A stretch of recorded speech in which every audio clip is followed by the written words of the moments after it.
Hi, this is Joseph Tan here from goodmonday.com. How do we criticize well? We all like to criticize, so why not we do a good job out of criticizing? Here's the basis for criticizing well. This is because all of us ought to have critical thinking. Now, critical thinking is important because critical thinking ensures that there is progress and movement towards a better scenario, towards a better solution. And critical thinking ought to show itself in critical conversations. People will not know what your thinking is all about unless it is transformed into words. So critical thinking is followed by critical conversations. Now, critical conversation is important because it challenges assumptions. Think about it. There will be no progress in life if we just think that everything should stay the same way as it is. We keep on doing the same things over and over again. Why? Because we used to be doing it the same way as before. So critical thinking challenges assumptions. Also, critical thinking clarifies issues. It helps to define problems. It helps to bring a sense of leadership clarity into situations before we can find the right solutions. So critical thinking brings clarity. And when we challenge and clarify, we create innovations. There is creativity in coming up with solutions once there is clarity and we're able to examine the underlying assumptions. So critical thinking results in innovations. One attitude that stops us from criticizing well, it's a spirit of contempt, a spirit of looking down on others. The danger of critical thinking is this: it may create a tendency to look down on those who think differently from us. Just because others think differently from us, there could be an inclination to display a spirit of contempt and to look down on them. This prevents us from criticizing well. The differences in thinking should not be an obstacle to critical conversation. In fact, it provides opportunities for the critical conversation to head towards a positive outcome.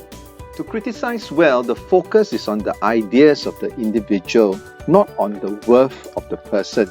Because if you attack both the ideas and the worth of the person, then you are actually criticizing with a spirit of contempt, and that's not good. The attitude behind criticizing well is to be able to discuss the ideas without making the other person feel small, without making the other person feel threatened. So how do you have a critical conversation discussing and focusing on the ideas without attacking the worth and the identity of the other person? The key is this: you've got to learn to articulate the opposition. Yes, you must be able to put yourself into the other person's shoes and be able to state what the opposing idea is like to the other party's satisfaction before you assert your opinion.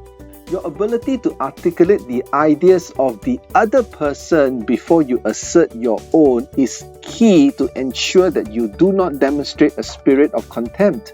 In this case, you are actually looking at the person rather than looking down on the person, because you are actually representing his ideas first before you assert your own.